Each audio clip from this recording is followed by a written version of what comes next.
How you doing? This is Black Shy Guy, where we discuss more than just video games and entertainment. If you're listening to this on YouTube, make sure you hit the like button and subscribe. If you're on Spotify, make sure you hit that follow and notification button. Once again, thanks for sitting on my table.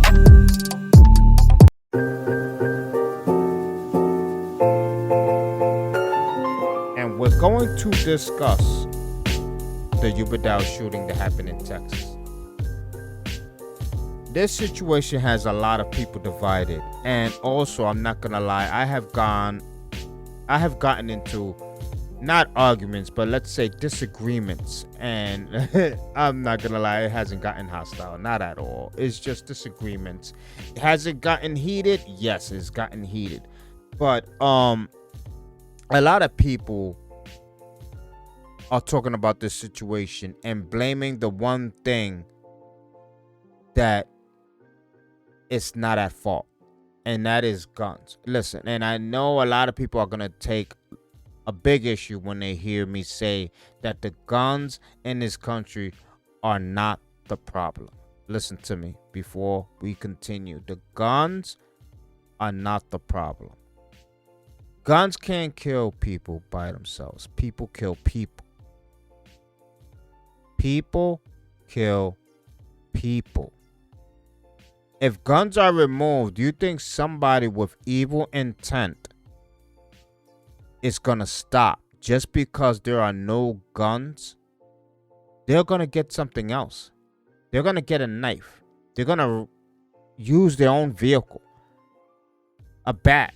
There are other weapons in supply if guns are not available. Okay? What happened in Uvalde shooting was very horrific.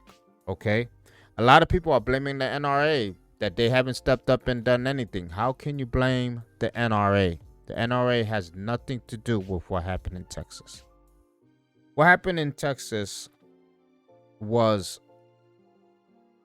a reminder, in my opinion, that schools got to do better.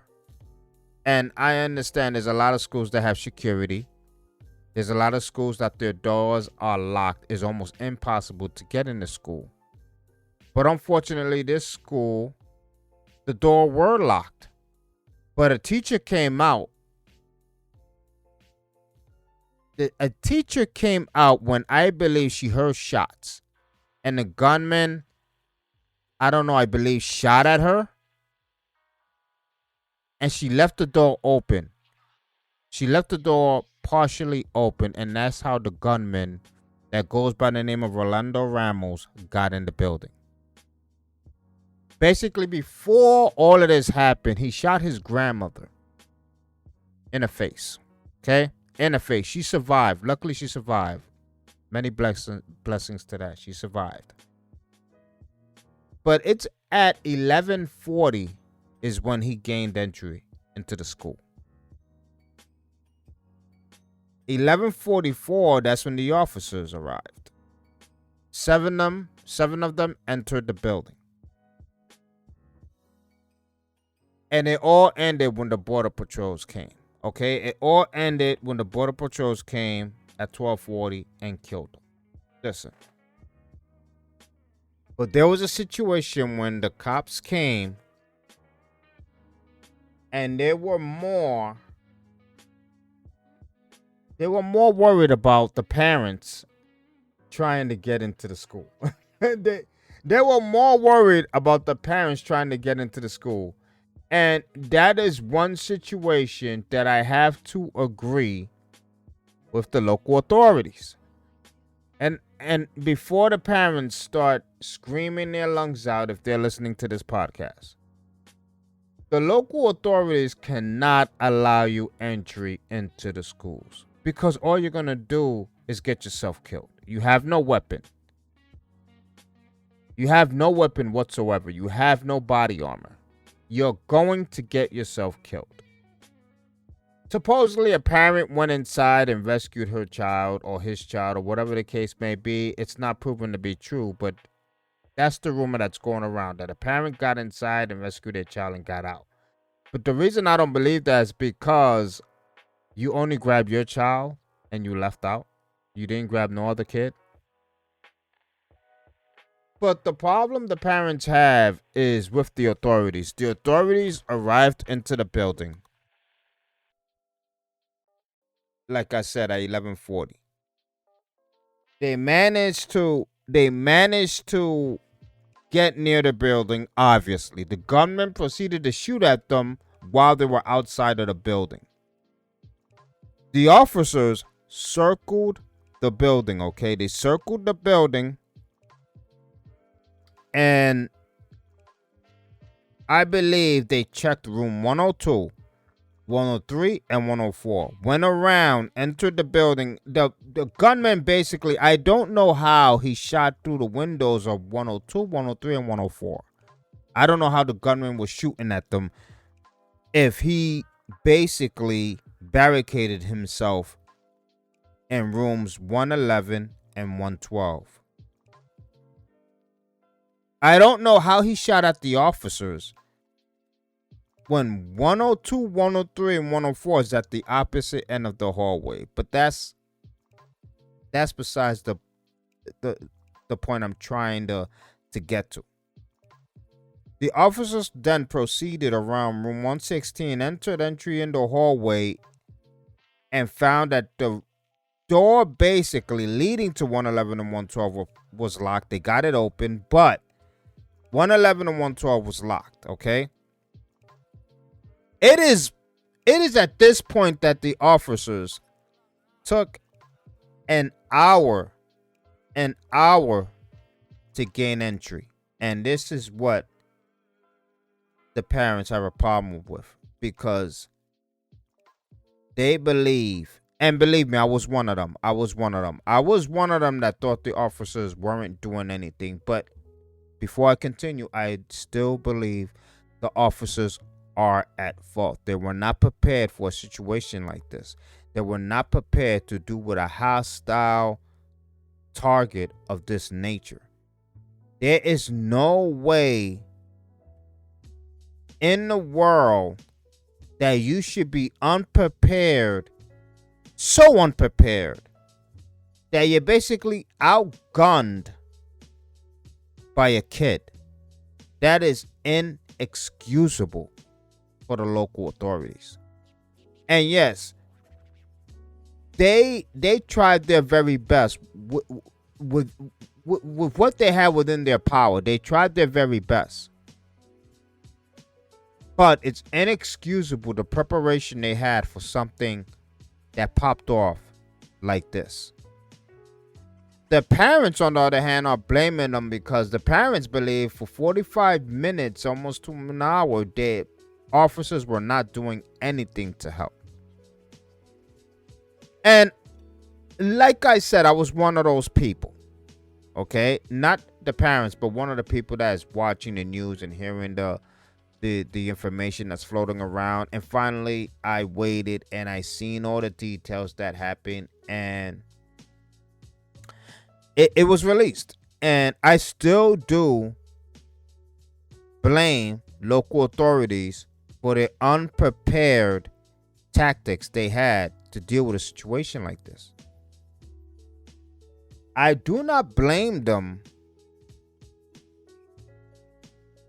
for the lack of, I do blame them for the lack of equipment, like I said. What I don't blame them for is not barging into the room with no gear. Like, you cannot barge into a room with no gear, with no equipment to deal with the threat. If they would have barged into room 111 and 112, they would have been annihilated, each and every one. I mean, each and every one of them would have been annihilated. It wouldn't have been no survivors. It wouldn't have been no one to save the rest of the kids, which unfortunately it was too late. The kids were already gone. They were already gone. And this is what people who are blaming the authorities And I'm talking about who are blaming the authorities on this half of the story, on this part of the story. You can't blame the authorities for that part. They can't barge into the room with the equipment they had on them. They had to wait, unfortunately, for the simple fact that they were not prepared, which that is what I blame them for. You have to be prepared for any type of situation. But the fact that they were not prepared to deal with this threat, and from a kid, what would have happened if a better professional would have been doing what that kid did? What would have happened? The point is, when dealing with a threat like this, when does protocol get thrown out the window? When does protocol take a back seat? I don't know if you guys remember, okay? I don't know if a lot of people remember the Parkland shooting. I mean, with the deputy by the name of Scott Peterson, who had to resign because he followed protocol and didn't enter the school. In that situation, which is named the Valentine's Day Massacre, 17 dead, which was 14 students and 3 staff members. This shooter used an AR-15, which is the very weapon everybody's trying to ban. And I'm not even going to touch on that subject as of yet, because I believe that's also ludicrous. To me, they shouldn't ban the AR-15. They shouldn't ban the rifle. That's the best home defense weapon a homeowner can have. You should not ban the AR-15. That is a really good home defense next to a shotgun. Because to have a pistol for a home defense, to me, is ridiculous, because all you're doing is defending your home. You're not chasing anyone out your home. You're not trying to be an offensive threat to whoever is trying to break into your house. All you're doing is defending, which is you're staying put and defending your area. And the AR-15 and the shotgun is the best weapon for that type of situation. To ban them for citizens, for law-abiding citizens, is ridiculous. You're giving the criminals the edge, because criminals now will know there's no homeowner with a shotgun or rifle in their possession. And let's imagine homeowners having their weapons taken away. Imagine the nightmare of that. Imagine the nightmare of your weapons being taken away and you have no home defense. But let's get back to the deputy by the name of Scott Peterson, who resigned. Who had to resign. He had no choice. Everybody was blaming him. Even the president at the time, which was Donald Trump. Everybody was blaming Scott Peterson. This is why I say, I understand the anger of the people and the parents who blame the deputies for standing outside and believing that they couldn't do anything. Because number one, when the shooter was in those rooms, which is 111 and 112, you have no idea if there's kids left alive in there. So the waiting, you know what I mean? The waiting is unbearable by the parents that were standing outside. Because yes, the killer barricaded himself, and yes, this is when it was not a situation anymore. The suspect barricaded himself. So from what is being told, negotiations were starting. They were trying to start negotiations with the suspect, because obviously they believe there are kids still alive in that room. There are kids still alive in those rooms. So number one, they can't barge in the room. Number two, they can't shoot through the walls because possibly they'll hit a kid who's alive. Unfortunately, like I said, the kids were dead already. From what I know of, the kids were dead already in that room. He shot 100 rounds into that room before even going in. So unfortunately, those angels were put to rest, unfortunately and sadly. But when does protocol get thrown out the window? Once again, I repeat it. When does a person who has the authorization to say, listen, we have no choice but to barge in there. I know I'm going to lose men, but we're going to barge in there and save those kids. Okay? Even if you don't have the equipment, is protocol also thrown out the window? Even when you don't have the equipment?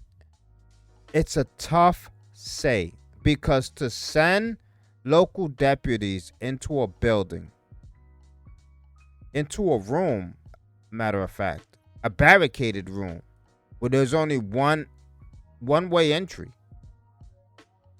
and obviously in this situation there was two ways to get in the room, but both doors were locked. So obviously the kid was watching both. To send your local deputies into a death sentence, I don't know. I mean, it's a very tough call, because you know your deputies are gonna die if they barge into that room. Because then, like I said, almost in the beginning, there'll be no one to save those kids if those deputies died. Be no one. And from what I'm told, they did evacuate kids who were in the other rooms. They evacuated kids that were in the other rooms. Possibly the kids that were in room 110, 109, 108, 102, 103, and 104. I'm assuming kids at room 116, 132, 131, 130, and 129, and even 127 evacuated. I'm assuming that. I don't know how the evacuation went, but I'm assuming those are the rooms that they evacuated the kids from. So, if they were busy evacuating all those kids, right? And the killer had to barricade himself, but because the local authorities was present and he noticed that, so what the killer did, he barricaded himself because he heard or seen the local authorities, and he quickly barricaded himself and started commencing to shoot through the walls at the local authorities. So now there's only two ways to get into that room. Do you send your deputies in? Do you send your deputies in knowing that they're going to lose their lives to try and get the suspect? In return, not only do they have to barge into the room, they have to quickly locate the position of the subject to eliminate him. So that's another thing. You break into the room. You got to locate the target, because he could be anywhere. He could be hiding in the corner of the room. He could be under the table. He could be hiding behind a child that's already deceased. All these come into play. So obviously, even though they barge into the room, he's going to have to jump on them, because he's going to have position, and they're going to have to locate that position quickly to eliminate him. So obviously, it's a death sentence that the one in charge is sending his deputies into, if they would have took that protocol. But they didn't. They waited. It took an hour, but they waited. And the patrols came in and they eliminated the threat, which didn't satisfy anyone, because there was already people who died in the situation. There was already 19 students. 19 students, I believe. I think it was 17 students and 2 staffs. And I don't think there was anything that could be done. I think Uvalde and that small town in Texas were unprepared. And that's where I blame the authorities at most. You cannot be unprepared. You got to prepare for any type of situation, especially when it involves a building that has kids, a large amount of kids during a period of time. Got to prepare. Let's listen to what Sheriff Grady Jude said about if that situation happened around his neck of the woods. Let's take a listen.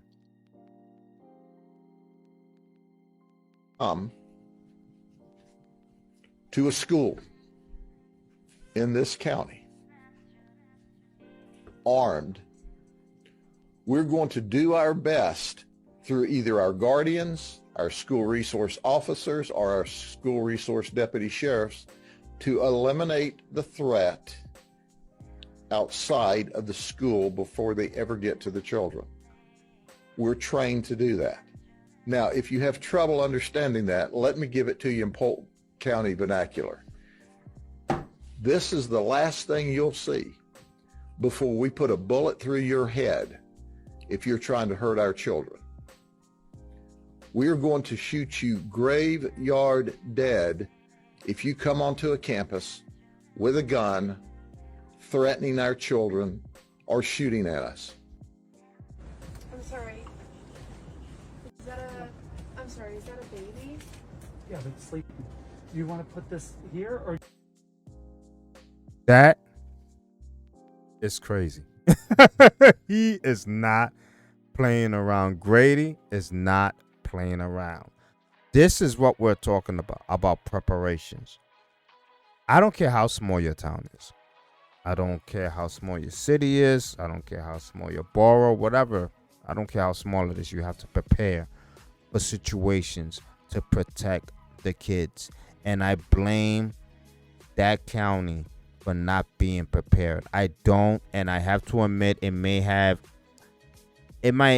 lot of people may be angry with what I'm about to say. I am not angry with the deputies not rushing into that room at that point in time, because it would have been suicide. It would have been suicide. What I blame them for is not being prepared. I blame them highly for that. You have to be prepared. You gotta be able to take matters more seriously, even though the situation has never happened around your neck of the woods. You gotta prepare for a scenario like what just happened.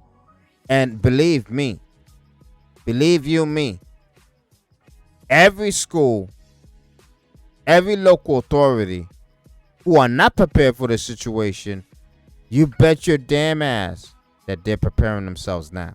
I bet you. I bet you every cent that I have that local authorities in every single city in this country is preparing themselves for a situation like that if it ever happens. It had to take that horrific incident to happen for it to sink in.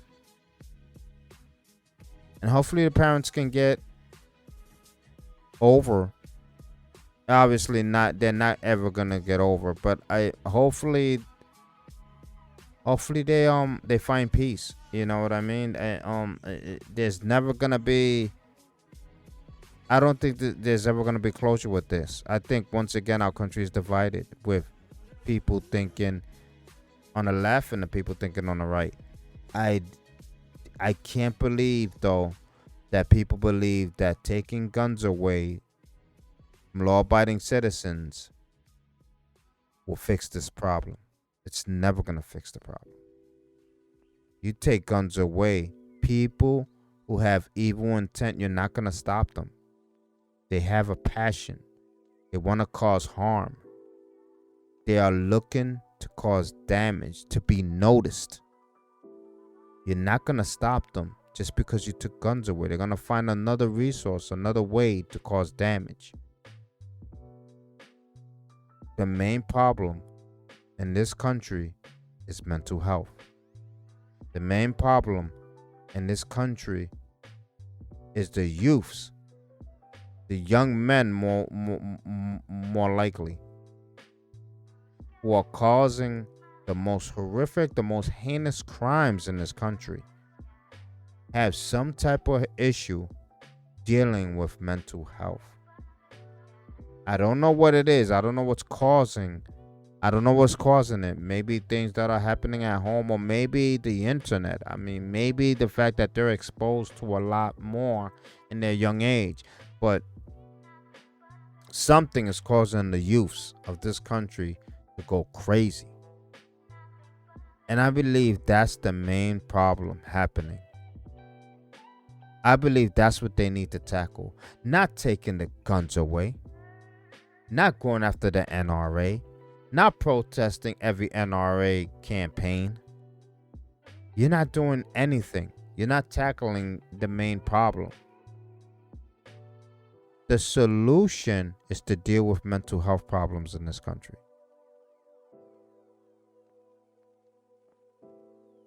And that's where we should start. We shouldn't start by taking guns away from law-abiding citizens, because that's just going to cause more victims. That's just going to cause law-abiding citizens to be more exposed to potential people who want to cause harm, because now they have no protection. Listen, I'm an individual. I am armed, okay? I have 3 pistols and a shotgun, okay? Legally, okay? Let me add that. I'm not a rebel. I'm not a vigilante, okay? I'm just a person who wants to protect his family and his home. So, you can't take the guns away.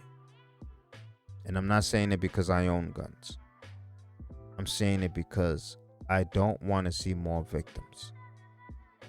I don't want to see people more vulnerable against the threat. You can't stop evil. Evil is always going to exist. It's always going to exist. It's always going to be out there. There's always going to be a potential victim or a victim. Either two is always going to happen, basically every day. And it's going to get worse if you take the guns away. It's going to get worse if you take the guns away. And I find it so sickening that our local politicians, our leaders of this country, that is, to me, in my opinion, is going downhill, always choose to try to divide this country, in my opinion. You got Barack Obama, who basically put out a post on his Instagram, telling the people, basically, in shorter terms, that despite us losing the kids in Texas, let's not forget that we lost George Floyd 2 years ago. Are you fucking kidding me? Are you fucking kidding me, Obama? You're gonna bring in George Floyd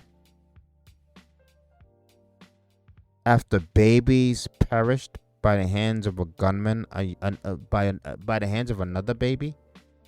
You're gonna bring in George Floyd, a man who basically, despite what happened, because he didn't deserve what happened to him, and yes, his death caused a movement. It basically caused all eyes to be on corrupted cops. Notice that I said corrupted cops, because I'm not gonna say cops, because there are a lot of good cops out there. It caused a movement for all eyes to be locked on corrupted cops, on cops that don't know how to do their job properly. That's what George Floyd's death did. But ain't no way in hell am I gonna turn George Floyd into a martyr, because he doesn't deserve to be a martyr. Unfortunately, something happened to him. And fortunately, despite what happened to him, which was unfortunate, it caused a movement. But I'm not going to make this man a martyr.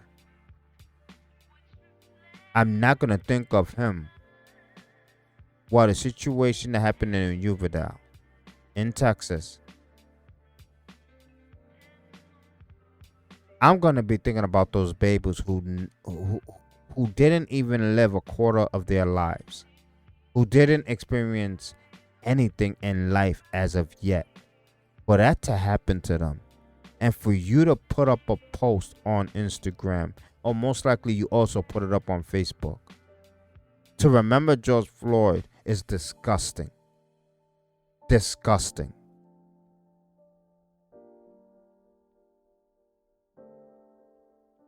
And for Biden to get up there on that podium and to talk about when are we getting rid of these guns, etc., the first thing you're popping off about is getting rid of the guns. Like guns are the main problem. They seek to divide this country, and I'm not even gonna get into that because that's a whole nother story.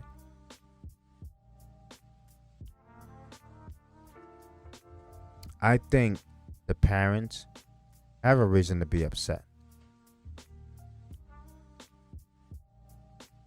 But I believe they're wrong when it comes to the situation that deals with the suspect being locked in the room and for the cops not doing anything at that point in time of the situation.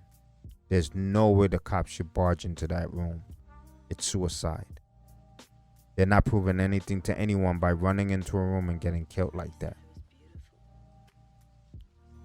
It's suicide. I blame them for not being prepared. That's what I blame them for. And we have a YouTuber who I admire. I actually admire this YouTuber. And he's going through a lot of stuff right now. His name, he goes by the name of Officer Tatum. Okay. I admire this man. He's done a lot. He's done a lot. And he was explaining the situation. And I watched the situation when he was explaining it. And what he said made a lot of sense. He made a lot of sense in what he was saying. And do I believe these cops were cowards? No, I don't believe they were cowards. I don't believe they were cowards. Were they a Scott Peterson? I don't know.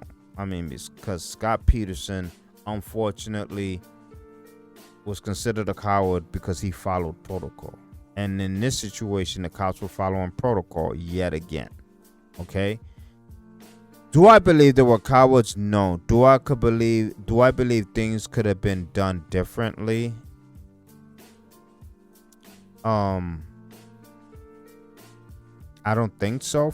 It's because if the situation went the same way, if the suspect noticed authorities coming in and he went to lock himself in a room with possible kids that were still alive in the particular room that he was in, and the cops and deputies don't know if those kids are still alive in that room, then there's really nothing they can do in that situation. I believe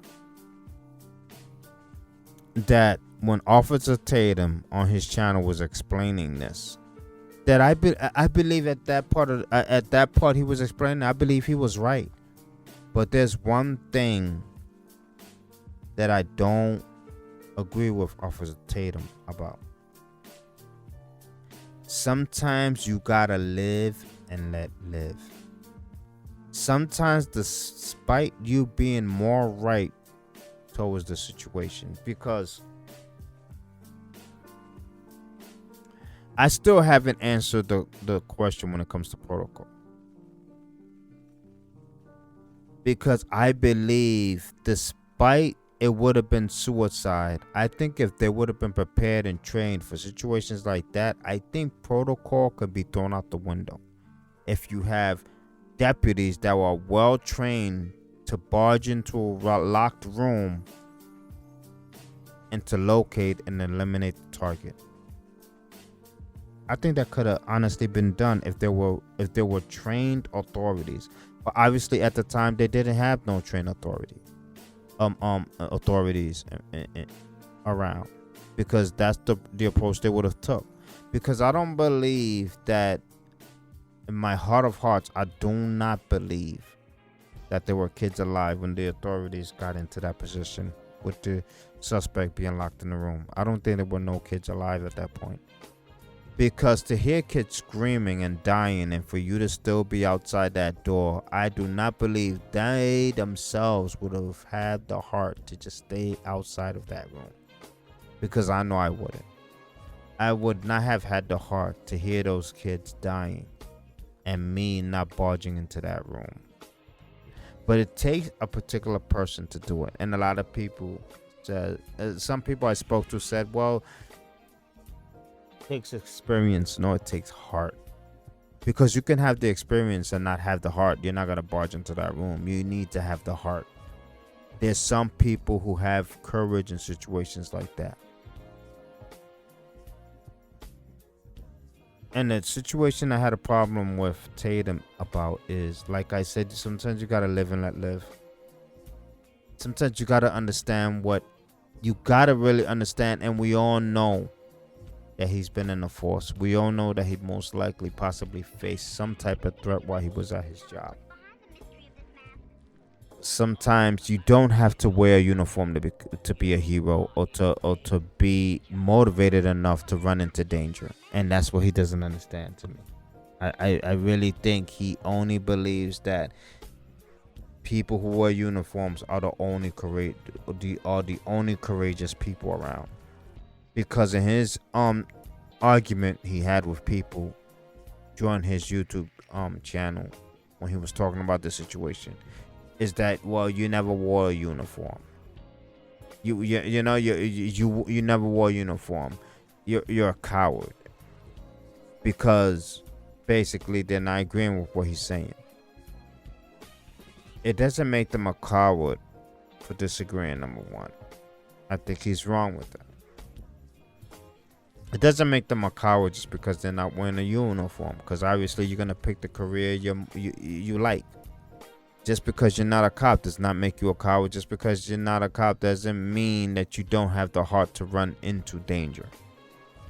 And I believe Tatum is so wrong about that. I really believe that he doesn't understand this situation thoroughly. He's not looking into it the way he's supposed to be looking into it. And it's causing him to lose a lot of subs, a lot of subscribers. And I really believe that he's not sympathizing with people when it comes to talking about this situation. You gotta sympathize. You gotta understand where they're coming from and talk to them in a different manner. Sometimes that rambunctious talk does not work. These people are coming and talking from a heart of passion. They're talking out of anger. Yes, you are right. He was saying you guys are talking out of passion. And yes, if you know that, then you have to sympathize with them and talk to them in a passionate manner, in an understandable manner, and try to make them understand. And if they don't, you have to sympathize with them and understand that they might not ever reach a level of understanding when it comes to that situation, because they're just too hurt. So that's when you gotta live and let live. You gotta let them heal, and probably after they heal, they'll probably see what you were talking about. And we're talking about people who didn't lose kids also. There's people who are just passionate about this situation, that they're angry. And I believe Officer Tatum took it the wrong way. I believe Officer Tatum has to sympathize more. And there was people unsubscribing. I will never unsubscribe to him, because Officer Tatum is someone we need. We need him in the community. He's spoken a lot of truth concerning different situations. But I believe when it comes to this situation in particular, he has to take a different approach. He has to sympathize more. He has to understand where these people are coming from. And he has to understand that it doesn't take a uniform to be courageous. Doesn't take a uniform to be courageous at all. Some people are way more courageous than any officer around, and they never wore a uniform in their lives.